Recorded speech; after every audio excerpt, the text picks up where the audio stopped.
அனைவருக்கும் வணக்கம். இப்படி உங்களை அன்புடன் வரவேற்கிறது. இனி நம்ம என்ன பார்க்க போகிறோம் அப்படின்னு பார்த்தீங்கன்னா எஸ்எஸ்சிஜிடியுடைய ப்ரீவியஸ் இயர் கொஸ்டின் பார்க்க போகிறோம். ஓகேங்களா? ஸோ இது பாருங்கள். ஸோ February 21 வந்து பார்த்தீங்கன்னா நடந்தது. ஸோ மதியம் வந்து பார்த்தீங்கன்னா நடந்திருக்கு 2:30 to 3:30 PM வந்து பார்த்தீங்கன்னா நடந்திருக்கு. ஓகேவா? ஸோ பாருங்கள், ஃபர்ஸ்ட் கொஸ்டின் பாருங்கள். Before dash India was the first stage of demographic transition. ஓகேங்களா? டேஷுக்கு முன்பு இந்திய மக்கள் தொகை நிலை மாற்றத்தின் முதல் கட்டத்தில் இருந்தது அப்படின்னு வந்து கேட்டிருக்காங்க. ஓகேங்களா?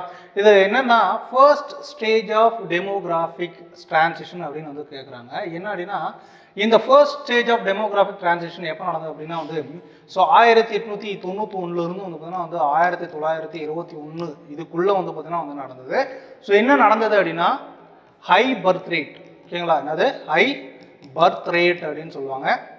அதே மாதிரி வந்து பார்த்தீங்கன்னா வந்து ஹை டெத் ரேட் அப்படின்னு வந்து சொல்லுவாங்க. அதாவது வந்து பார்த்தீங்கன்னா அதிகமான பிறப்பும் நடந்தது, அதிகமான இறப்பும் வந்து பார்த்தீங்கன்னா வந்து நடந்தது. அதுதான் வந்து பார்த்தீங்கன்னா வந்து first stage of demographic transition அப்படின்னு வந்து சொல்லுவாங்க. ஓகேங்களா?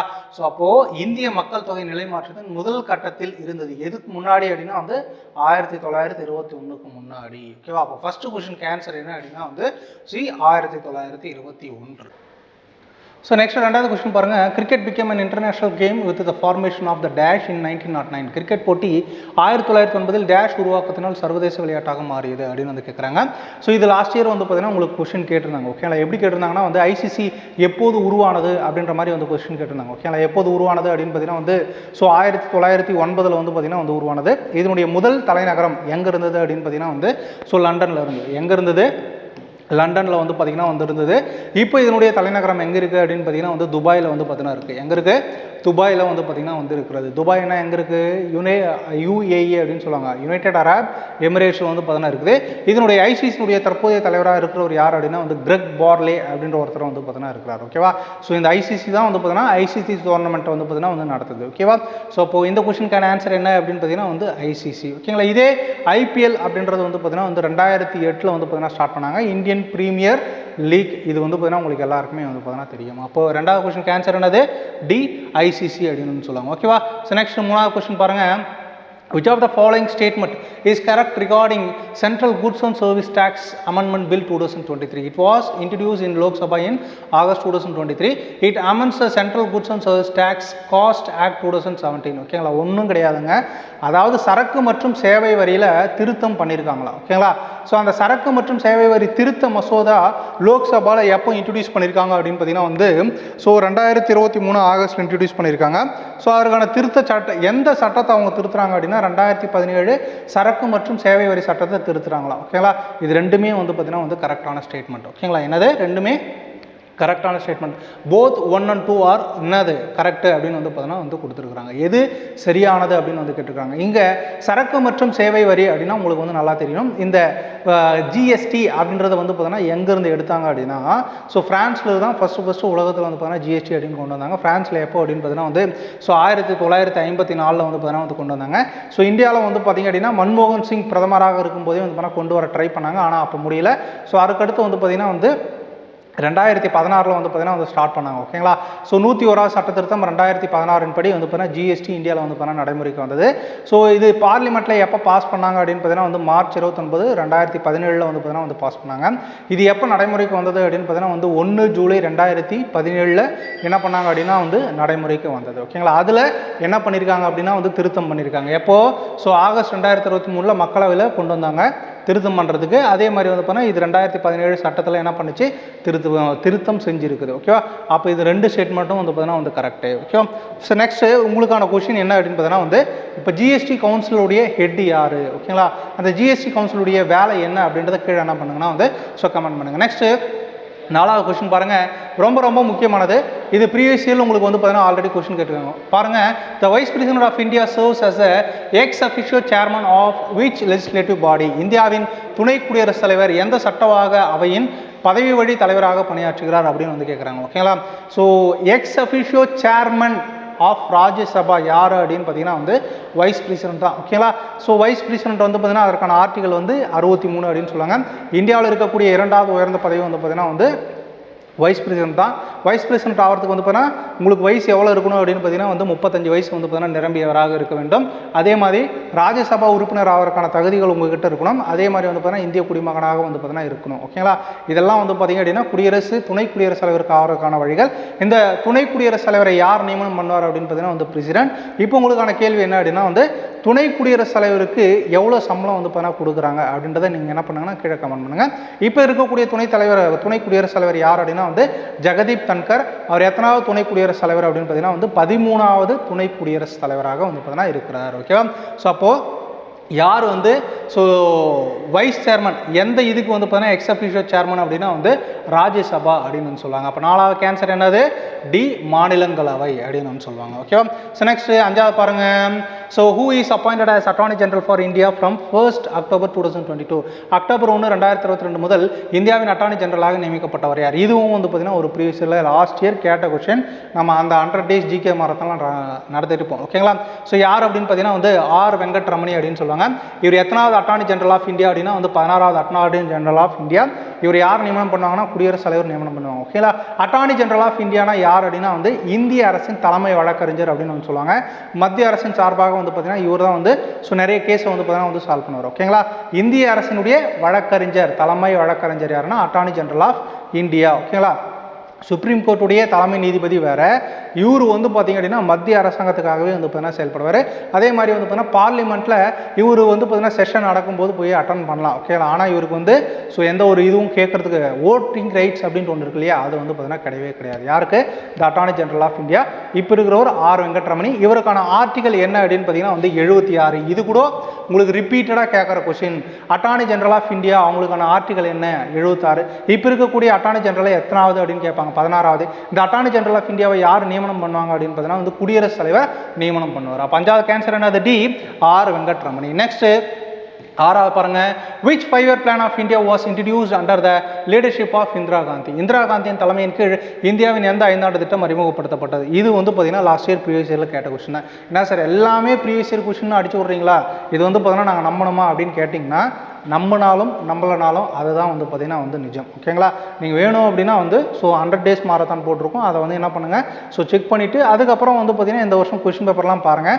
ஆமாம் நீங்கள் சொன்னது நம்ம நிஜம் அப்படின்ட்டு வந்து பார்த்தீங்கன்னா அதுக்கப்புறமா தான் நம்புவீங்க. ஓகேங்களா, ஸோ இந்த 5-year plan எப்போ ஸ்டார்ட் பண்ணாங்க அப்படின்னு பார்த்தீங்கன்னா வந்து ஸோ மார்ச் 15, 1950 வந்து பார்த்தீங்கன்னா வந்து ஸ்டார்ட் பண்ணாங்க. இதை கொண்டு வந்தவர் யார் அப்படின்னு பார்த்தீங்கன்னா வந்து ஜவஹர்லால் நேரு தான் வந்து பார்த்தீங்கன்னா கொண்டு வந்தார். ஓகேங்களா, ஃபர்ஸ்ட்டு 3 5-year பிளானுக்கும் லீடர் யார் அப்படின்னு பார்த்தீங்க அப்படின்னா வந்து ஜவஹர்லால் நேரு தான் இருப்பார். ஓகேங்களா, 5-year பிளான் ஒரு லீடராக யார் இருப்பாங்கன்னா பிரைம் மினிஸ்டர் தான் இருப்பாங்க. அப்போது 1950 1964 வரைக்கும் வந்து பார்த்தீங்கன்னா யார் பிரைம் மினிஸ்டராக இருப்பாங்க அப்படின்னு பார்த்தீங்கன்னா வந்து ஸோ ஜவஹர்லால் நேரு தான் வந்து பார்த்தீங்கன்னா இருந்திருப்பார். ஓகேங்களா, அந்த 3வது 5-year பிளான் நடந்துட்டு இருக்கும்போதே அவர் என்ன ஆயிடுறாரு அப்படின்னு பார்த்தீங்கன்னா வந்து இறந்துறார். அவருக்கு அடுத்து வரவங்க தான் யார் அப்படின்னு பார்த்தீங்கன்னா வந்து லால் பகதூர் சாஸ்திரி. அவரும் 2 வருஷத்தில் என்ன ஆயிடுவார்னா இறந்துருவார். அதுக்கடுத்து 4வது 5-ஆண்டு திட்டத்துக்கு வந்து பார்த்தீங்கன்னா வந்து யார் வந்து தலைவராக இருந்திருப்பாங்க அப்படின்னா வந்து ஸோ இந்திரா காந்தி அவர்கள் தான் வந்து பார்த்தீங்கன்னா இருந்திருப்பாங்க. ஓகேங்களா, ஸோ 1969 வந்து பார்த்தீங்கன்னா வந்து 1974 வரைக்கும் நடந்திருக்கும். ஸோ இந்த 1969 வந்து பார்த்தீங்கன்னா 14 வங்கிகள் வந்து பார்த்தீங்கன்னா வந்து ஸோ தேசியமயமாக்கப்பட்டிருக்கும். அதே மாதிரி வந்து பார்த்தீங்கன்னா வந்து 1971 இந்தியா பாகிஸ்தானுக்கும் வந்து பார்த்தீங்கன்னா போர் நடந்திருக்கும். அது எந்த நாட்டுக்காக வந்து போர் நடந்தது அப்படின்றத நீங்கள் என்ன பண்ணுங்க அப்படின்னா வந்து கீழே கமெண்ட் பண்ணுங்கள். அது எந்த நாடு உருவானது அப்படின்றத நீங்கள் என்ன பண்ணுங்க அப்படின்னா வந்து கீழே கமெண்ட் பண்ணுங்கள். ஓகேவா, ஸோ அப்போ 6வது கேன்சர் என்ன அப்படின்னா வந்து ஏ 4வது அப்படின்னு வந்து சொல்லுவாங்க. நெக்ஸ்ட் ஸோ 7வது கொஸ்டின் பாருங்க. The famed Bharatanatyam exponent and founder of Kalakshetra Rukmini Devi Arundale was the proud recipient of 1956. ஓகேங்களா, புகழ்பெற்ற பரதநாட்டிய கலைஞர் மற்றும் காலக்ஷேத்ராவை நிறுவனமான ருக்மணி தேவி அருண்டேல் 1956 ஆண்டு டேஷ் விருது வழங்க பெற்று கௌரவிக்கப்பட்டார் அப்படின்னு வந்து கேட்குறாங்க. ரொம்ப ரொம்ப ஒரு முக்கியமானவங்க ருக்மணி தேவி அருண்டேல். இவங்களை பற்றியும் வந்து பார்த்தீங்கன்னா வந்து பார்த்துருக்கோம், சொல்லியிருக்கோம். ஓகேங்களா, இந்த ருக்மணி தேவி அருண்டேல் வந்து பார்த்தீங்கன்னா எந்த இதில் ஃபேமஸ் அப்படின்னு பார்த்தீங்கன்னா வந்து பரதநாட்டியம். அதே மாதிரி வந்து பார்த்தீங்கன்னா ராஜ்யசபாவிற்கு நியமனம் செய்யப்பட்ட முதல் பெண் யார் அப்படின்னா ருக்மணி தேவி அருண்டேல் தான். இவங்க வந்து பார்த்தீங்கன்னா விலங்கு நல ஆர்வலர். ஓகேங்களா, ஸோ அனிமல்ஸ் வந்து பார்த்தீங்கன்னா வெல்ஃபேர் ஆக்டிவிஸ்ட் அப்படின்னு வந்து பார்த்தீங்கன்னா வந்து சொல்லுவாங்க. ஸோ இவங்க எந்த வருஷம் வந்து பார்த்தீங்கன்னா 1956 என்ன அவார்டு வாங்கியிருக்காங்கன்னு கேட்குறாங்க. என்ன அவார்டு வாங்கியிருந்தாங்க அப்படின்னு பார்த்தீங்கன்னா வந்து ஸோ பத்மபூஷன் விருது தான் வந்து பார்த்தீங்கன்னா வாங்கியிருந்தாங்க. ஓகேங்களா, ஸோ இவங்க காளிதாஸ் சம்மன் வந்து பார்த்தீங்கன்னா எந்த வருஷம் வாங்கினாங்க அப்படின்னா 1984 வாங்கியிருப்பாங்க. ஸோ இந்த 1957 என்ன பண்ணியிருப்பாங்க அப்படின்னா வந்து சங்கீத நாட்டகி அகாடமி அவார்டு வந்து பார்த்தீங்கன்னா வந்து வாங்கியிருப்பாங்க. ஓகேங்களா. இந்த காளிதாஸ் சம்மன் யார் கொடுப்பாங்க அப்படின்னு பார்த்தீங்கன்னா வந்து மத்திய பிரதேஷ் தான் வந்து பார்த்தீங்கன்னா கொடுப்பாங்க. இதே இந்த சங்கீத் நாடக அகாடமி அவார்டு யார் கொடுப்பாங்கன்னா வந்து இந்திய அரசாங்கம் தான் கொடுக்குறாங்க. டான்ஸ் மியூசிக் ட்ராமாவில் சாதிக்கிறவங்களுக்கு கொடுக்கக்கூடிய அவார்டு தான் வந்து பார்த்தீங்கன்னா வந்து சங்கீத் நாடக அகாடமி அவார்டு. ஓகேங்களா. அப்போ ருக்மணி தேவி அருண்டேல் 1956 பத்மபூஷன், 1987 வந்து சங்கீத நாடக அகாடமி அவார்டு, அதே மாதிரி 1984 வந்து பார்த்தீங்கன்னா காளிதாஸ் சம்மன் அவார்டு வந்து என்ன பண்ணியிருக்காங்கன்னா வாங்கியிருக்காங்க. அப்போ 7வது கேன்சர் என்னது? பி பத்மபூஷன். நீங்கள் கேட்டுக்கிறது 1956 தான் வந்து கேட்டுருக்காங்க. 1956 என்ன வாங்கியிருக்காங்க? பத்மபூஷன். நெக்ஸ்ட் 8வது கொஸ்டின் பாருங்க. The gross domestic product of a country is derived from the different sector of the economy, namely dash. ஒரு நாட்டின் மொத்த உள்நாட்டு உற்பத்தியானது அந்நாட்டின் டேஷ் போன்ற பொருளாதாரத்தின் பல்வேறு துறைகளிலிருந்து பெறப்படுகிறது. ரொம்ப ரொம்ப ஒரு முக்கியமான ஒரு பாயிண்ட்டு. இது கொஞ்சம் டிஃப்ரெண்ட்டாக கேட்டிருக்காங்க. ஓகேங்களா. ஒரு நாட்டினுடைய ஜிடிபி அப்படின்னா வந்து பார்த்தீங்கன்னா ஒரு நாட்டின் எல்லைக்குள் உருவாக்கப்படுகின்ற மொத்த பொருட்கள் மற்றும் சேவைகளின் மதிப்பு தான் வந்து பார்த்தீங்கன்னா வந்து ஜிடிபி அப்படின்னு சொல்லுவாங்க. ஓகேங்களா. ஒரு நாட்டின் எல்லைக்குள் அப்படின்னா இந்திய எல்லைக்குள் அப்படின்னு ஞாபகம் வச்சுக்கோங்க. இந்திய எல்லைக்குள் வந்து பார்த்தீங்கன்னா வந்து இந்தியர்களும் இருப்பாங்க, ஃபாரினர்ஸும் வந்து பார்த்தீங்கன்னா இருப்பாங்க. கரெக்டாக தான். ஃபாரின் கம்பெனியும் வந்து பார்த்தீங்கன்னா இருக்குது. ஓகே. இந்த 2 கம்பெனி சேர்ந்து இந்தியன் பார்டருக்குள்ள உருவாக்கக்கூடிய பொருட்கள் மற்றும் சேவைகளின் மொத்த மதிப்பு தான் ஜிடிபி அப்படின்னு சொல்லுவாங்க. இந்த உற்பத்தி வந்து பார்த்தீங்கன்னா மொத்தம் 3 வகையில் இருக்கும். ஒன்று என்ன அப்படின்னா வந்து அக்ரிகல்ச்சர் செக்டார், அதுக்கப்புறம் வந்து பார்த்தீங்க அப்படின்னா இண்டஸ்ட்ரியல் செக்டார், அதுக்கப்புறம் வந்து பார்த்தீங்கன்னா வந்து சர்வீஸ் செக்டார். ஓகேங்களா. விவசாயத்துறை, தொழில்துறை, சேவைத்துறை, இது 3மே வந்து பார்த்தீங்கன்னா இந்தியாவுக்குள்ள இருக்கும். ஓகேங்களா. இந்த 3த்தினுடைய அவுட்புட் தான் வந்து பார்த்தீங்கன்னா வந்து ஜிடிபியாக வந்து பார்த்தீங்கன்னா சொல்லுவாங்க. ஓகேவா. அப்போது 8வது கொஸ்டின் கேன்சர் வந்து பார்த்தீங்கன்னா என்னது? விவசாயத்துறை, தொழில்துறை, சேவைத்துறை. விவசாயத்துறைனா முதன்மை துறை, தொழில்துறை அப்படின்னா வந்து 2ஆம் நிலைத்துறை, சேவைத்துறை அப்படின்னா வந்து 3ஆம் நிலைத்துறை அப்படின்னு வந்து சொல்லுவாங்க. அப்போ 8வது கேன்சர் என்னது? சி விவசாயம், தொழில், அதுக்கப்புறம் வந்து பார்த்தீங்கன்னா சேவைத்துறை. நெக்ஸ்ட் 9வது பாருங்க. India has dash kilometre of land border and the coast line of 7516.6 kilometre including highland territories. ஓகேங்களா. இந்தியாவில் வந்து பார்த்தீங்கன்னா வந்து நில எல்லை எத்தனை கிலோமீட்டர் அப்படின்னு வந்து கேட்குறாங்க. எவ்வளோ அப்படின்னு பார்த்தீங்கன்னா வந்து 15200. ஓகேங்களா. எக்ஸாக்டாக சொல்லணும் அப்படின்னா வந்து 15106.7 கிலோமீட்டர் வந்து பார்த்தீங்கன்னா நில எல்லை இருக்குது. அதே மாதிரி வந்து பார்த்தீங்க அப்படின்னா வந்து தீவு பகுதிகளை உள்ளடக்கிய எல்லை வந்து எவ்வளோ, கடல் எல்லை அப்படின்னு பார்த்தீங்கன்னா வந்து 7516 கிலோமீட்டர் வந்து பார்த்தீங்கன்னா இருக்கிறது. ஓகேங்களா. இது ரெண்டுமே ரிப்பீட்டடாக ப்ரீவியஸ் இருந்து கொஸ்டின் கேட்டுகிட்டே இருக்கிறாங்க. ஓகேங்களா. நில எல்லை அப்படின்னா 15106. இதே வந்து பார்த்தீங்க அப்படின்னா கடல் எல்லை அப்படின்னு பார்த்தீங்கன்னா வந்து 7516 கிலோமீட்டர். ஓகேங்களா. இதில் உங்களுக்கு கொஸ்டின் என்ன அப்படின்னு பார்த்தீங்கன்னா வந்து கடல் எல்லையை அதிகமாக கொண்ட மாநிலம் எது? ஓகேங்களா. கோஸ்ட் லைனில் லாங்கஸ்ட் கோஸ்ட் லைன் கொண்ட ஸ்டேட் எது அப்படின்றத நீங்கள் என்ன பண்ணுங்க அப்படின்னா வந்து கீழே கமெண்ட் பண்ணுங்க. ஓகேவா. 9வது கேன்சர் என்னது? சி 15106. நெக்ஸ்ட் 10வது பாருங்க. in 1919 Gandhiji called for a satyagraha against the Rowlatt Act that curbed dash such as the freedom of expression. 1919ஆம் ஆண்டில் கருத்து சுதந்திரம் போன்ற டேஷை கட்டுப்படுத்தும் ரவுலட் சட்டத்திற்கு எதிராக காந்திஜி ஒரு சத்தியாகிரகத்துக்கு அழைப்பு விடுத்தார். ஓகேங்களா. ரவுலட் சட்டம் அப்படின்னா வந்து என்ன அப்படின்னா மார்ச் 1919 வந்தது. அந்த சட்டம் என்ன சொல்லுது அப்படின்னு பார்த்தீங்கன்னா வந்து யாரும் வந்து பார்த்தீங்கன்னா கூட்டம் கொடுக்கூடாது. அதே மாதிரி வந்து பார்த்தீங்கன்னா வந்து யாருமே வந்து பார்த்தீங்கன்னா வந்து காந்தின்றனே ஆங்கிலேயரை எதிர்த்து வந்து பார்த்தீங்கன்னா பேசக்கூடாது. ஓகேங்களா. அதாவது வந்து பார்த்தீங்கன்னா இவங்க ஆங்கிலேயரை எதிர்த்தா யாரையும் விசாரணைன்று நாங்கள் என்ன பண்ணுவோம், கைது பண்ணுவோம், சிறையில் வந்து பார்த்தீங்கன்னா 2 வருஷம் அடைப்போம் அப்படின்னு வந்து சொல்லுவாங்க. அந்த சட்டம் வந்து பார்த்தீங்கன்னா கருப்பு சட்டம் அப்படின்னு சொல்லிட்டு வந்து யார் சொல்லியிருப்பாருன்னா காந்தி அவர்கள் வந்து சொல்லியிருப்பார். ஓகேங்களா. இந்த ரவுலட் சட்டத்தை தொடர்ந்து நடக்கிறதா வந்து பார்த்தீங்கன்னா ஜாலியன் வாலாபாக் படுகொலை. ஓகே. இந்த ரவுலட் சட்டத்தை தான் வந்து பார்த்தீங்கன்னா காந்தி என்ன சொல்றாரு, கருப்பு சட்டம் சொல்றாரு. அதுக்கு எதிராக தான் வந்து சத்தியாகிரகம் பண்ண சொல்றாரு. ஓகேங்களா. இது எதை நம்மளுக்கு ஒடுக்குற மாதிரி இருக்கு அப்படின்னா இந்த சட்டம் அடிப்படை உரிமைகளை ஒடுக்குற மாதிரி இருக்கிறதுனால என்ன பண்ணியிருக்காரு அவரு, நீங்கள் வந்து என்ன பண்ணுங்கள் சத்தியாகிரகம் பண்ணலாம் வாங்க அப்படின்னு சொல்லிட்டு வந்து பார்த்தா கூப்பிட்றாரு. ஓகேங்களா. அப்போ ரவுலட் சட்டம் நம்மளுடைய அடிப்படை உரிமைகளை என்ன பண்ணுது, கட்டுப்படுத்துகிற மாதிரி தெரியுது. அதனால் வந்து பார்த்தீங்கன்னா வந்து சத்தியாகிரகத்துக்கு யார் கூப்பிட்றாரு, காந்தி கூப்பிட்றாரு. அப்போ 10வது கொஸ்டின் ஆன்சர் என்னது? பி அடிப்படை உரிமைகள். நெக்ஸ்ட் 11வது பாருங்க. According to the 2011 census of India which of the following states union territory is most literate? 2011 இந்திய மக்கள் தொகை கணக்கெடுப்பின்படி பின்வரும் எந்த மாநிலம் யூனியன் பிரதேசம் அதிக அளவில் கல்வி அறிவை பெற்றது அப்படின்னு வந்து கேட்டிருக்காங்க. இந்த கொஸ்டின் ஆக்சுவலாக வந்து தப்பு. ஆனால் எப்படி இந்த கொஸ்டின் வந்து வச்சிருக்காங்க அப்படின்னு சொல்லிட்டு தெரியல. ஓகேங்களா. ஒன்று இவங்க என்ன பண்ணியிருக்கணும் அப்படின்னு பார்த்தீங்கன்னா வந்து ஸ்டேட் மட்டும் கேட்டிருக்கணும். ஓகேங்களா. அப்படி இல்லைனா வந்து பார்த்தீங்கன்னா யூனியன் டெரிட்டரி மட்டும் கேட்டிருக்கணும். இங்கே என்ன கேட்டிருக்காங்கன்னா வந்து ஸ்டேட்ஸ் யூனியன் டெரிட்டரி அப்படின்னு வந்து கொடுத்துருக்காங்க. ஆனால் இதுக்கான ஆன்சரும் அவங்களே கொடுத்துருக்காங்க. என்ன அப்படின்னு பார்த்தீங்கன்னா வந்து கோவா அப்படின்னு வந்து கொடுத்துருக்காங்க. ஓகேங்களா. ஆனால் வந்து பார்த்தீங்கன்னா இந்த கொஸ்டின் ஃப்ரேம் பண்ணது வந்து தப்பு. எப்படி கேட்டிருக்கணும்னா ஒன்று மாநிலம் அதிகமான கல்வியறிவு கொண்ட மாநிலம் எதுன்னு கேட்டாங்கன்னா வந்து இது கேரளா. அதே வந்து பார்த்தீங்கன்னா குறைந்த கல்வியறிவு கொண்ட மாநிலம் எதுன்னு கேட்டாங்கன்னா வந்து பீகார். இதே வந்து பார்த்தீங்கன்னா அதிகமான கல்வியறிவு கொண்ட யூனியன் பிரதேசம் எதுன்னு கேட்டாங்கன்னா வந்து லக்ஷதீப். அதே குறைந்த கல்வியறிவு கொண்ட யூனியன் பிரதேசம் எது அப்படின்னு பார்த்தீங்கன்னா வந்து தாதர் நாகர் ஹவேலி அப்படின்னு சொல்லுவோம். ஓகேங்களா? ஸோ அப்போ இந்த கொஸ்டின் தப்பு. ஆனால் அவங்க கொடுக்குறதுக்கு ஆன்சர் வந்து என்ன அப்படின்னு பார்த்தீங்கன்னா வந்து கோவா. இது வந்து அவங்க எந்த கான்செப்டில் வச்சிருக்காங்க அப்படின்னா வந்து கோவா வந்து பார்த்தீங்கன்னா ஃபர்ஸ்ட் வந்து பார்த்தீங்கன்னா யூனியன் பிரதேசமாக தான் இருந்திருக்கும். அதுக்கடுத்து தான் பின்னாட்களில் வந்து பார்த்தீங்கன்னா வந்து ஸ்டேட்டாக மாறி இருக்கும். ஓகேங்களா? மேபி அந்த கான்செப்டில் கூட வந்து பார்த்தீங்கன்னா அவங்க என்ன பண்ணியிருக்கலாம்னா வந்து கொடுத்துருக்கலாம். ஓகே அப்படின்ட்டு நம்புறேன். ஓகே, ஆனால் கொஸ்டின் என்னது தவறு. ஓகே, அப்போ 11வது கேன்சர் என்ன?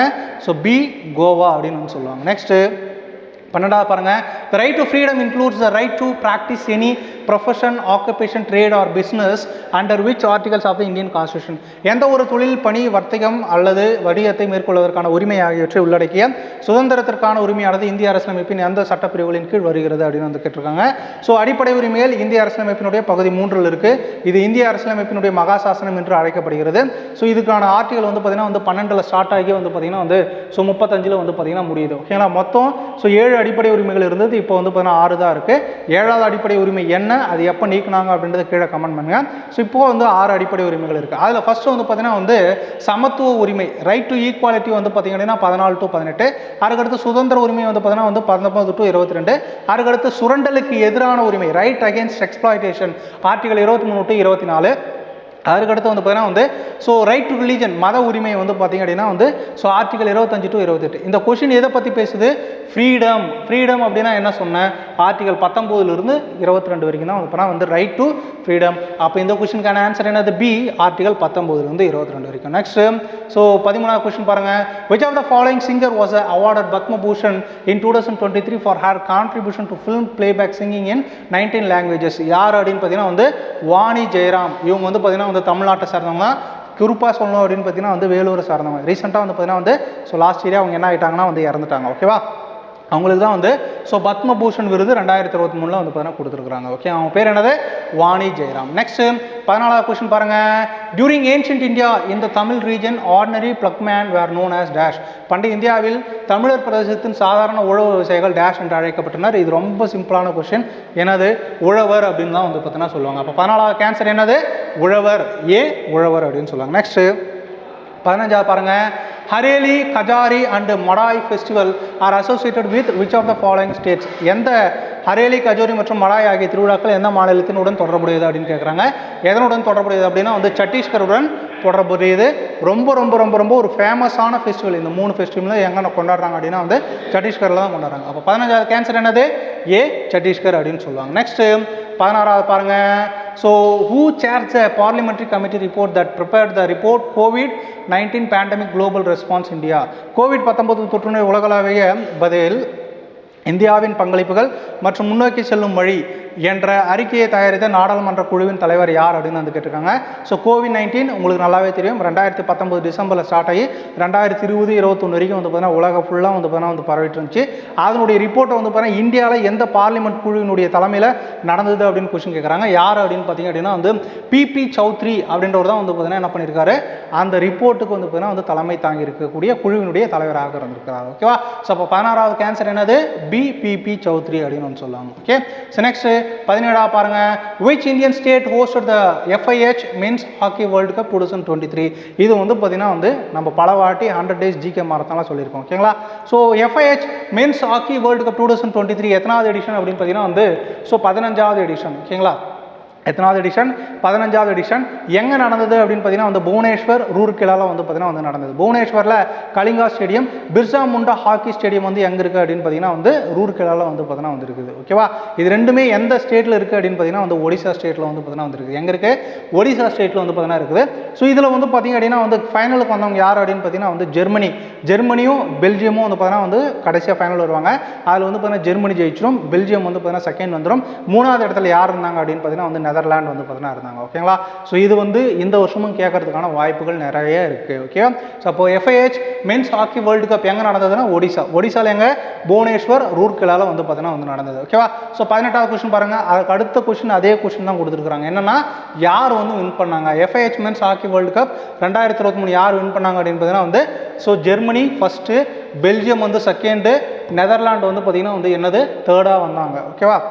இதில் இந்த ஃபைனல் மேட்ச் எங்கே நடந்தது அப்படின்னு பார்த்தீங்கன்னா அந்த பிர்சா முண்டா ஹாக்கி ஸ்டேடியம் எங்கன்னா ரூர்கெலாவில் நடந்தது. ஓகேங்களா, இதுதான் உலகத்தில் இருக்கக்கூடிய மிகப்பெரிய ஹாக்கி ஸ்டேடியம் எது அப்படின்னா வந்து பிர்சா முண்டா ஹாக்கி ஸ்டேடியம் தான் சொல்லுவாங்க. ஓகேங்களா, ஸோ அது எங்கே இருக்குது? ரூர்கெலா, ஒடிசாவில் வந்து பார்த்தீங்கன்னா இருக்குது. பிர்சா முண்டா யார் அப்படின்றத நீங்கள் என்ன பண்ணுங்க அப்படின்னா வந்து கீழே கமெண்ட் பண்ணுங்கள். அப்போ 18வது ஆன்சர் என்னது? சி, ஜெர்மனி அப்படின்னு சொல்லுவாங்க. நெக்ஸ்ட் 19 பாருங்கள்.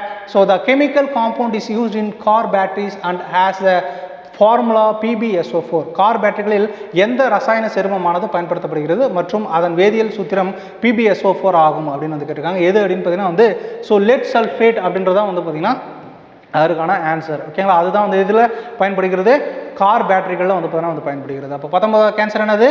BeA சல்ஃபேட் அப்படின்னு சொல்லுவாங்க. நெக்ஸ்ட் லாஸ்ட் கொஸ்டின் 20வது கொஸ்டின் பாருங்கள். To which of the following states of India does the dance form தண்டாரி belong? தண்டாரி என்ற நடன வடிவம் இந்தியாவின் எந்த மாநிலத்தை சார்ந்தது அப்படின்னு வந்து கேட்குறாங்க. ஸோ எந்த மாநிலம் அப்படின்னு பார்த்தீங்கன்னா வந்து தெலுங்கானா மாநிலத்தை சார்ந்தது. கிட்டத்தட்ட வந்து பார்த்தீங்கன்னா தெலுங்கானா, ஆந்திர பிரதேசத்தில் இருக்கக்கூடிய பழங்குடியினர் எல்லாமே இந்த ஸோ ஃபெஸ்டிவல் வந்து பார்த்தீங்கன்னா வந்து செலிப்ரேட் பண்ணுறாங்க. ஓகேங்களா, குறிப்பாக கோண்ட் அப்படின்ற ஒரு பழங்குடியினர் தான் என்ன பண்ணுறாங்கன்னா இந்த தண்டாரி அப்படின்ற ஃபெஸ்டிவலை வந்து செலிப்ரேட் பண்ணுறாங்க. இவங்க எஸ்பெஷலி எங்கே இருக்காங்க அப்படின்னு பார்த்தீங்கன்னா வந்து தெலுங்கானாவில் தான் வந்து பார்த்தீங்கன்னா இருக்காங்க, அந்த கோண்ட் அப்படின்றவங்க. புரியுதா? ஸோ இந்த தண்டாரி டான்ஸில் வந்து பார்த்தீங்கன்னா வந்து மயிலுடைய ரெக்கையெல்லாம் வந்து பார்த்தீங்கன்னா தலையில் கட்டிக்கிட்டு வந்து என்ன பண்ணுவாங்கன்னா வந்து ஸோ டான்ஸ் ஆடுவாங்க. அப்போ 20வது கேன்சர் வந்து பார்த்தீங்கன்னா வந்து சி, தெலுங்கானா அப்படின்னு வந்து சொல்லுவாங்க. ஓகேவா? ஸோ இன்றைக்கி நம்ம பார்த்த கொஸ்டின்ஸ் எல்லாமே வந்து பார்த்தீங்கன்னா இதில் முக்கியமான கொஸ்டின்ஸ் எல்லாமே ஒரு சிலதெல்லாம் இருக்குது. ஸோ முக்கியமான பாயிண்ட்ஸ் எல்லாம் என்ன பண்ணிக்கோங்கன்னா நோட் பண்ணி வச்சுக்கோங்க. ஸோ தொடர்ந்து படிங்க. அப்போ தான் வந்து பார்த்திங்க அப்படின்னா கடைசி நேரத்தில் உங்களுக்கு வந்து பார்த்திங்கன்னா யூஸ்ஃபுல்லாக இருக்கும். ஓகேங்களா, மீண்டும் மற்றொரு காணொலியில் சந்திப்போம். நன்றி, வணக்கம்.